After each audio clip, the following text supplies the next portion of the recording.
तो मैं आप सभी को यहाँ पर अलिफ लैला की कहानियाँ सुना रहा हूँ जो अरबियन नाइट्स का एक भाग है। इससे पहले की कहानियाँ मैं आपको सुना चुका हूँ। आज की कहानी है ईसाई द्वारा सुनाई गई कहानी। ईसाई ने कहा, मैं मिस्र की राजधानी काहिरा का निवासी हूँ। मेरा बाप दलाल था, उसके पास काफ़ी पैसा हो गया। उसके मरने के बाद मैंने भी वही व्यापार आरंभ किया। एक दिन मैं अनाज की मंडी में अपने दैनिक व्यापार के लिए गया तो मुझे अच्छे कपड़े पहने एक आदमी मिला। उसने मुझे थोड़े से तिल दिखाकर पूछा कि ऐसे तिल क्या भाव बिकते हैं। मैंने कहा, इनका मूल्य 100 मुद्रा प्रति मन है।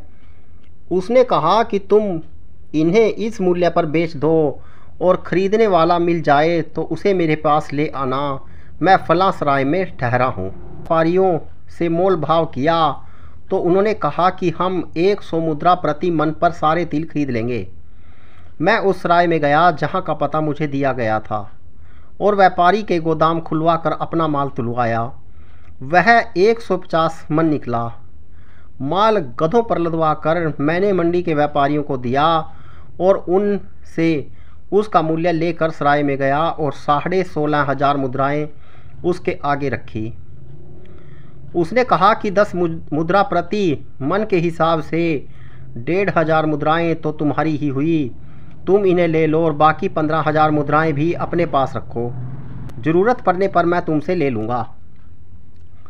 यह कहकर वह अपने नगर को चला गया। 1 महीने बाद मेरे पास आकर बोला कि मेरा रुपया तुम्हारे पास है। मैंने कहा, रुपया तैयार है, कहे तो अभी दे दूँ, लेकिन आप घोड़े से तो उतरिए और कुछ खा पी कर ताज़ा दम हो जाइए। उसने कहा, मुझे एक ज़रूरी काम से फ़ौरन जाना है। तुम रुपए निकलवा रखो, मैं थोड़ी देर में लौट कर तुमसे ले लूँगा। मैंने रुपए निकलवाए लेकिन वह लौट कर न आया। 1 महीने तक उसकी प्रतीक्षा करने के बाद मैंने उसकी रकम को सुरक्षापूर्वक तहखाने में रखा। 3 महीने बाद वह मुझे फिर दिखाई दिया। मैंने उससे कहा कि आप अपनी रकम तो ले लीजिए। उसने हंसकर कहा, जल्दी क्या है, ले लूँगा। मैं जानता हूँ कि मेरा धन ईमानदार आदमी के पास है। यह कहकर वह फिर चला गया। 1 वर्ष के बाद वह फिर दिखाई दिया तो मैंने कहा, अब तो आप अपना पैसा ले लीजिए। अगर आप इसे इस बीच व्यापार में लगाते तो अच्छा मुनाफा कमाते। खैर, अब मेरे घर चलकर भोजन करें और रुपया लें। उसने कहा, अच्छा चलता हूँ, किंतु भोजन में कोई विशेष आयोजन न करना। मैंने उसके सामने भोजन रखा। वह बाएं हाथ से खाने लगा। मैंने यह भी देखा कि वह हर काम बाएं हाथ से करता था। मुझे यह देखकर इसका कारण जानने की उत्कंठा हुई। मैंने सोचा कि यह व्यक्ति बड़ा सभ्य और सुसंस्कृत है, इससे इस बात का कारण पूछूं तो यह बुरा न मानेगा। इसलिए जब हम लोग भोजन कर चुके और नौकर हमारे भोजन के बर्तन ले गए तो हम लोग दूसरे दलान में जा बैठे। मैंने उसका पान आदि से सत्कार किया और यह चीज़ें भी उसने बाएं हाथ से ली। मैंने उससे कहा, अगर आप नाराज़ न हो तो एक बात पूछूं, क्या कारण है कि आप जो भी काम करते हैं बाएं हाथ से ही करते हैं, दाहिने हाथ से कुछ भी नहीं करते? यहाँ तक कि खाना भी आपने बाएं हाथ से ही खाया। उसने यह सुनकर ठंडी सांस भरी और आस्तीन उलटकर दाहिना हाथ, जो हमेशा लंबी आस्तीन से ढका रहता था, मुझे दिखाया। मैंने देखा कि उसका दाहिना हाथ कलाई से गायब है। मैंने पूछा कि आपका हाथ कैसे कटा, तो वह दुखी होकर रोने लगा। फिर उसने अपनी कहानी सुनाई। उसने कहा, मैं बगदाद का रहने वाला हूँ। मेरे पिता वहाँ के प्रमुख रईसों में से था। मैंने मिस्र देश की बड़ी प्रशंसा सुनी थी और उसे देखना चाहता था। विशेषतः मिस्र की राजधानी काहिरा को देखने की मेरी बड़ी इच्छा थी। जब तक मेरा बाप जिंदा रहा उसने मुझे मिस्र की जाने की अनुमति न दी। जब उसका देहांत हो गया तो मैं स्वतंत्र हो गया और मैंने बहुत दिनों की इच्छा की पूर्ति करना चाहा। मैंने बगदाद और मोसिल की बहुत सी व्यापारिक वस्तुएं खरीदी और मिस्र की ओर चल दिया। काहिरा पहुंचकर मैं एक सराय में उतरा। इस सराय का नाम मसरूर था। 2-4 दिन बाद मैंने किराए पर एक घर और एक गोदाम लिया। मैंने कुछ सेवक भी रखे। उनसे कहा कि बाजार से मेरे खाने के लिए कुछ ले आओ। उन्होंने नाना प्रकार के व्यंजन मेरे सामने लाकर रखे। मैंने भोजन करके शहर की दर्शनीय मस्जिदें, किले आदि देखे और सारा दिन सैर सपाटे में बिताया। दूसरे दिन मैं अच्छे कपड़े पहनकर अपनी गठरियों से 2-4 थान निकाल कर उन्हें बाजार ले गया ताकि उनके मूल्य का अनुमान करूं। मेरा आगमन पहले ही लोगों को ज्ञात था, इसलिए मेरे पास कई दलाल आ गए। उन्होंने मेरे थान बजाजों को दिखाए और उन्हें बेच डाला। मैं रोज़ थोड़ा थोड़ा माल बाजार लाता और वह बिक जाता, किंतु मेरा घर बाजार से बहुत दूर था और मुझे माल लाने की मजदूरी काफ़ी पड़ जाती थी। इसलिए दलालों ने मुझे सलाह दी कि यदि तुम हम पर विश्वास करो तो हम तुम्हें अच्छी तकरीब बताएं। तुम अपना सारा बेचने वाला माल इन व्यापारियों की दुकानों में रखवा दो। हर सप्ताह सिर्फ एक दिन सोमवार या गुरुवार को बाजार आया करो और व्यापारियों से अपने बिके हुए माल का दाम ले लिया करो। इससे तुम्हारी रोज़ की मजदूरी भी बचेगी और समय भी। इस समय में तुम नील नदी या अन्य सुंदर स्थानों की सैर करके जी बहलाया करना। मैंने यह स्वीकार कर लिया। मैं दलालों को अपने घर ले गया और एक बार ही उन्हें सारा बिकने वाला माल दे दिया। वे माल को लेकर मेरे साथ बाजार आए और सारा माल व्यापारियों की दुकानों पर रखवा दिया। उन्होंने मुझे मेरे माल की रसीद लिख दी और मैंने भी लिख कर दे दिया कि मैं महीने महीने आकर बिके माल का दाम वसूल किया करूँगा। यह सब करके मुझे बड़ा संतोष मिला और मैंने अपने कुछ स्वयं वयस्कों से मित्रता करके उनके साथ घूमना फिरना शुरू किया। अक्सर मैं उनके साथ बाजार भी जाता और वहाँ के मोल भाव को देखकर ज्ञान और मनोरंजन प्राप्त करता। एक दिन मैं बदरुद्दीन व्यापारी की दुकान पर बैठा हुआ था। एक अत्यंत संभ्रांत स्त्री जो कीमती पोशाक और तरह तरह के जेवर पहने थी और जिनके साथ कई साफ़ सुथरी सेविकाएँ भी थी, आकर मेरे पास बैठ गई। मुझे इच्छा होने लगी कि वह अपने चेहरे से नकाब हटाए तो मैं नेत्र सुख उठाऊं। उसने मेरी इस इच्छा को समझ लिया और बहाने से 2 क्षण के लिए नकाब को झटके से उठा दिया। मैं उसके अनुपम रूप को देखकर ठगा सा रह गया। उसने बदरुद्दीन से साधारण कुशल सेम पूछने के बाद एक जरी का थान मांगा। उसने एक थान दिखाया जो उस स्त्री को पसंद आया। उसने पूछा, यह थान कितने का है? मैं इसे ले जाऊंगी और कल इसका दाम भिजवा दूंगी। बदरुद्दीन ने कहा, थान 6,600 मुद्राओं का है, किंतु यह इनका माल है और मैंने इनसे वादा किया है कि इनके बिके हुए माल की कीमत आज ही इन्हें दूंगा। अगर मेरा माल होता तो मुझे चिंता नहीं थी, आप जब भी चाहती उसका दाम दे देती। उस स्त्री ने कहा, आप एक दिन के लिए भी नहीं ठहर सकते? बदरुद्दीन ने कहा कि मजबूरी है, मुझे आज ही इनके माल की कीमत देनी होगी। वह सुंदरी इस पर नाराज़ हो गई। उसने थान बदरुद्दीन के सामने फेंक दिया और बोली, तुम व्यापारी लोगों में सभ्यता और शील बहुत बिल्कुल नहीं होता। तुम इसके अलावा किसी का विश्वास नहीं करते। यह कहकर वह तमक कर उठ खड़ी हुई और दुकान से चल दी। वह कुछ ही दूर गई थी कि मैंने पुकार कर कहा कि आप आइए, मैं आपको कष्ट पहुंचाए बगैर सौदा कर लूँगा। वह स्त्री लौट आई क्योंकि उसे यह तो मालूम था कि मैं माल का मालिक हूँ। मैंने वह थान उसे देकर कहा कि आप इसे शौक़ से ले जाएं, यह आप ही का है, चाहे दाम दें या ना दें। वह यह सुनकर प्रसन्न हुई और बोली कि भगवान आपको धनी और सुखी रखे। मैंने उससे चुपके से कहा, लेकिन आपको थान ले जाने से पहले यह करना होगा कि मुझे आप अपने अनुपम रूप का कराने। उसने अपने मुख पर पड़ी हुई जाली का नकाब हटा दिया। मैं पहले से भी अधिक चकित दृष्टि से उसे टकटकी बांधकर देखने लगा। उसने कुछ क्षणों के बाद नकाब फिर डाल लिया और थान उठाकर चली गई। मैं कुछ देर तक अवाक और भ्रमित सा बैठा रहा। फिर मैंने व्यापारी बदरुद्दीन से पूछा कि यह स्त्री कौन है। उसने कहा कि यह अमुक व्यापारी की पुत्री है। उसके पिता के पास असंख्य धन था, उसका देहांत हो गया है और वही सारी संपत्ति की स्वामिनी है। मैं कुछ देर में उठकर अपने निवास स्थान पर पहुंचा, किंतु उसी सुंदरी के ध्यान में निमग्न रहा। मैंने भोजन भी नहीं किया और रात भर उसकी मोहिनी छवि मेरी आंखों में समाई रही। दूसरे दिन मैं फिर बाजार गया और अपने मित्र बदरुद्दीन की दुकान पर जा बैठा। मुझे पहुँचे कुछ ही क्षण बीते थे कि वह अपनी सेविकाओं के समूह के साथ वहाँ पहुँच गई और बोली, देखा तुम लोगों ने कि मैं अपने वादे का कितना ध्यान रखती हूँ।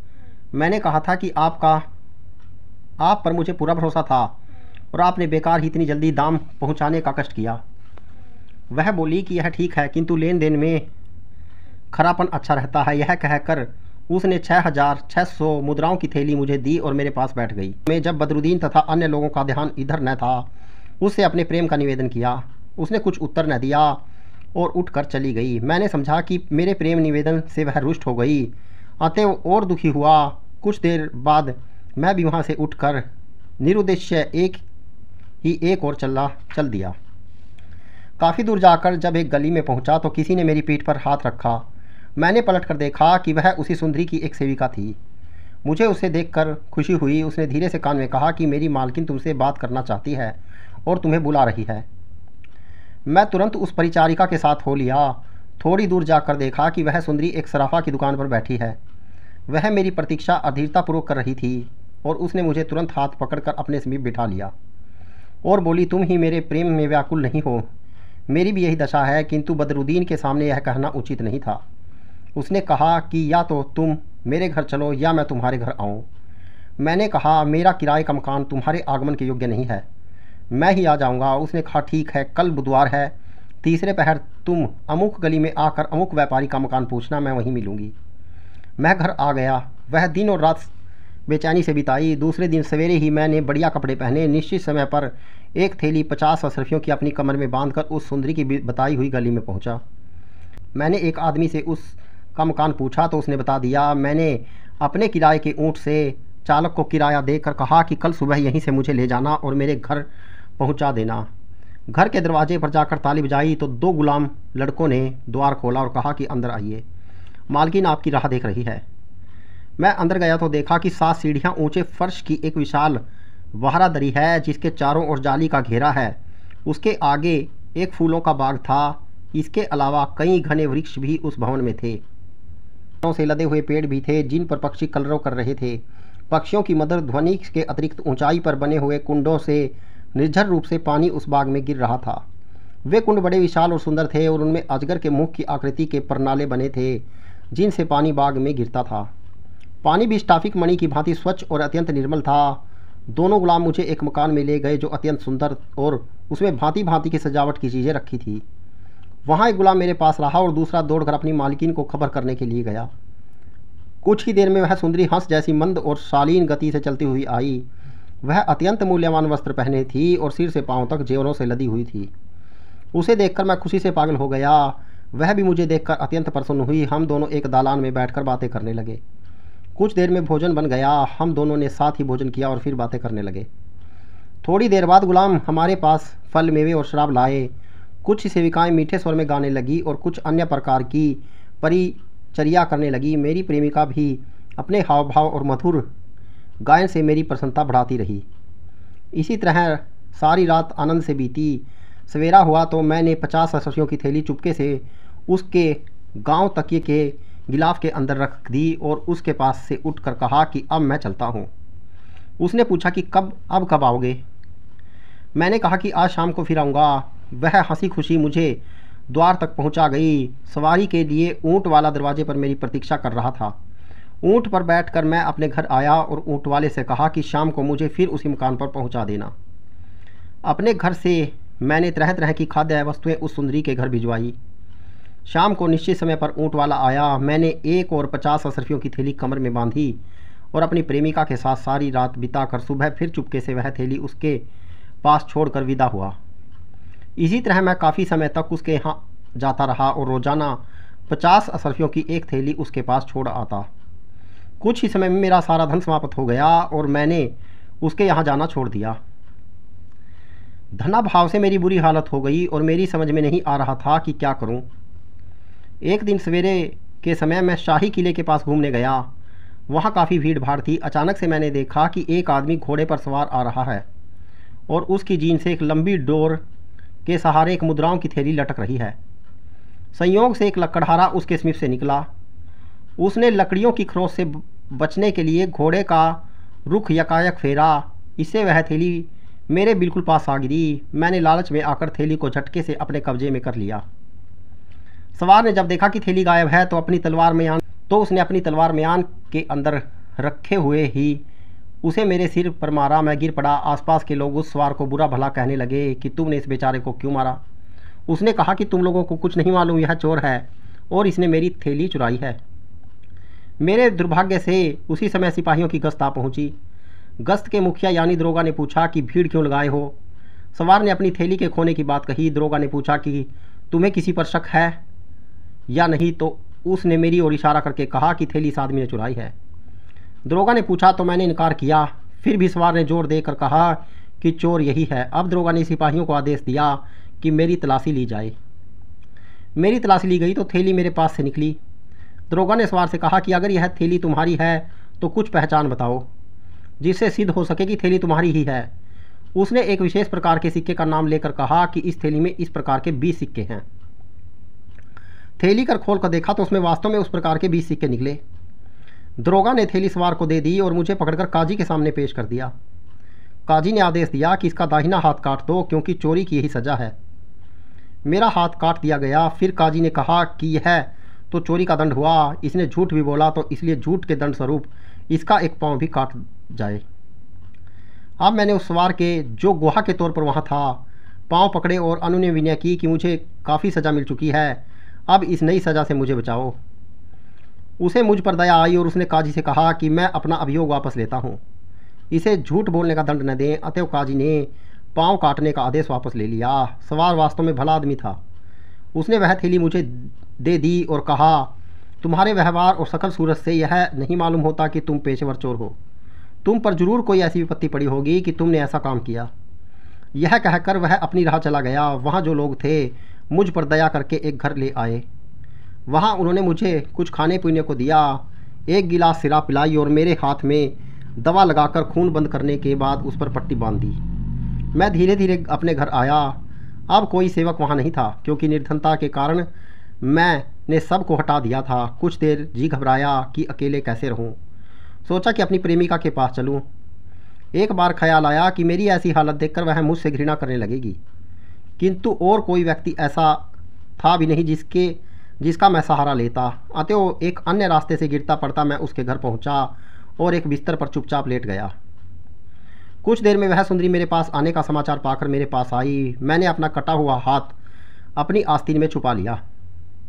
मुझे अशक्त और पीड़ा से तिलमिलाता देखकर बोली, प्रियतम यह तुम्हारी क्या दशा है?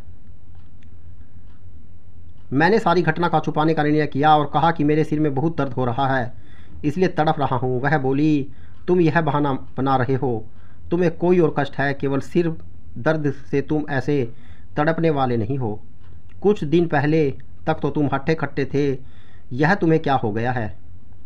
मैंने उसकी बात का कुछ उत्तर न दिया, लेकिन मुझे अपनी दशा पर रोना आ गया। उसने कहा, देखो तुम्हें सारा हाल सच सच बताना पड़ेगा। अगर झूठ बोलोगे या छुपाओगे तो मैं समझूंगी कि तुम्हें मुझसे बिल्कुल प्रेम नहीं है और अभी तक जो प्रेम प्रदर्शन करते थे वह केवल ढोंग था। मैंने और रोकर कहा, प्रीतम तुम मुझसे मेरा हाल न पूछो, मेरा हाल ऐसा नहीं है कि बताया जा सके। कम से कम मैं अपने मुंह से अपनी दशा का वर्णन करने में साहस नहीं जुटा पा रहा हूँ। इस पर वह चुप हो गई और मेरे सिर पर हाथ फेरने लगी। इसी भांति काफ़ी समय बीत गया। शाम हुई तो उसने कहा, चलो हम भोजन कर लें। मैंने सोचा कि दाहिना हाथ तो है ही नहीं, भोजन कैसे करूँगा, इसलिए मैंने कहा कि मुझे भूख नहीं है। उसने कहा, बड़े खेद की बात है कि तुम इतने पीड़ित और दुखित हो कि भोजन भी नहीं करते और फिर भी मुझसे अपना हाल छुपा रहे हो। अच्छा यह शराब पियो। मैंने शराब का प्याला बाएं हाथ में पकड़ा और आंसू बहाते हुए शराब पीने लगा। मेरी प्रेमिका ने पूछा, तुम क्यों ठंडी सांसें ले रहे हो, क्यों तुम्हारी आंखों में आंसू हैं? मैंने कहा कि मेरे हाथ में सूजन हो गई, उसमें बहुत दर्द हो रहा है। उसने कहा कि मैं देखूं क्या हो गया तुम्हारे हाथ में। इस पर मैंने कुछ न कहा और प्याले की सारी मदिरा एक ही बार पी ली। प्याले में शराब बहुत थी। पीड़ा और थकान के अलावा शराब के तेज नशे ने जो असर किया तो मैं लगभग बेहोश सा होकर सो गया। उस सुंदरी ने मुझे सोता जानकर मेरी पीड़ा का भेद जानना चाहा और आस्तीन उल्ट कर देखा तो मेरा दाहिना हाथ कटा हुआ पाया। उसे बहुत ताज्जुब और दुख हुआ। मैं जागा तो उसे उदास और दुखी देखा। उसने मुझसे यह नहीं कहा कि मैं तुम्हारा हाथ देख चुकी हूँ। शायद वह सोच रही थी कि मैं इस बात से बुरा मानूंगा, लेकिन उसने अपने सेवकों से कहा कि तुरंत मुर्गे की गाढ़ी यखनी तैयार करो। उन्हें थोड़ी ही देर में यखनी बना दी। उसे पी कर मेरे शरीर में शक्ति आई और मैं वहाँ से चलने के लिए उठ खड़ा हुआ। मेरी प्रेमिका ने मेरा दामन पकड़ लिया। वह कहने लगी, मैं तुम्हें इस दशा में जाने न दूंगी। तुम मुझसे अपने दुर्भाग्य और दुख का कारण नहीं बताते, फिर भी मैं जानती हूँ कि तुम्हारी यह दशा मेरे ही कारण हुई है। मुझे इससे जो पश्चाताप हो रहा है उसे तुम नहीं समझ सकते। मैं इस सदमे को झेल नहीं सकूंगी और मेरा अंत समय निकट ही समझो। अब तुम वही करो जो करने से तुम से कहूँ। यह कहकर उसने अपने सेवकों से कहा कि मोहल्ले के पुलिस दरोगा और कुछ माननीय निवासियों को बुलाओ। उनके आने पर उस स्त्री ने मेरे नाम अपनी सारी संपत्ति लिख दी। और कागज़ पर उनकी गवाही ले ली। इसके बाद उन्हें कुछ भेंट आदि दे कर विदा किया।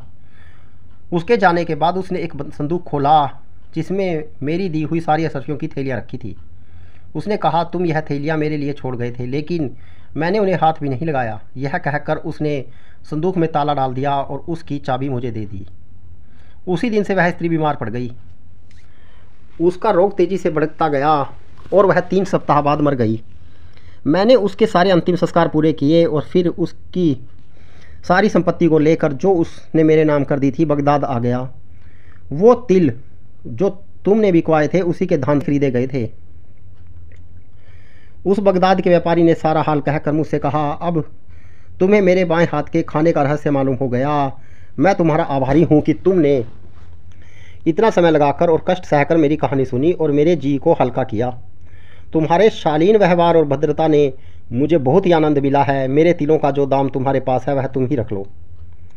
किंतु मैं तुमसे एक बात चाहता हूँ। मैं बहुत दिनों से बगदाद में हूँ और बहुत दिनों से देशाटन छोड़ चुका हूँ। मैं चाहता हूँ कि तुम मेरी सहायता करो ताकि मैं नगर जाकर व्यापार करूँ। साल में जो भी मुनाफा होगा उसमें से हम लोग आधा आधा बांट लिया करेंगे। मैंने कहा, आपकी कृपा की तो कोई सीमा ही नहीं मालूम होती। आपने तिलों का सारा मूल्य मुझे दे डाला और अब अपने विशाल व्यापार में मुझे साझीदार बना रहे हैं। मुझे इस बात से हार्दिक प्रसन्नता होगी कि व्यापार में आपकी सहायता करूं। इसके बाद एक शुभ मुहूर्त में हम लोगों ने अपनी यात्रा आरंभ की। हम लोग बगदाद से कूच करके कई देशों के प्रमुख नगरों के व्यापार के लिए गए, फिर ईरान पहुँचे, वहाँ से आपकी राजधानी काशगर आए। हम लोगों को इस तरह का व्यापार करते हुए कई वर्ष हो गए थे और हमारे पास काफ़ी धन हो गया था। फिर उस आदमी ने कहा कि अब मेरी इच्छा है कि मैं ईरान में स्थायी रूप से रहने लगूं। हम लोगों ने अपनी सारी धन संपत्ति आधी आधी बांट ली और खुशी खुशी एक दूसरे से विदा ली। वह ईरान में जाकर रहने लगा और मैं काशगर में बस गया। यह कहकर ईसाई व्यापारी ने कहा, मेरी यह कहानी कुबड़े की कहानी से विचित्र है या नहीं? बादशाह ने आंखें तरेर कर कहा, बिल्कुल बकवास है। तुम्हारी कहानी में कोई दम नहीं है। मैं तुम चारों को उस कुबड़े के बदले मरवा दूंगा। अब मुसलमान व्यापारी आगे बढ़ा और बोला, सरकार मुझे भी मौका दिया जाए। मुझे आशा है मेरी कहानी अधिक मनोरंजक होगी। बादशाह ने उसे कहानी सुनाने की अनुमति दे दी। मित्रों, मैं आप सभी को यहाँ पर अलिफ लैला की कहानियाँ सुना रहा हूँ जो अरबियन नाइट्स का एक भाग है। कहानी यदि अच्छी लगे तो शेयर ज़रूर कीजिएगा।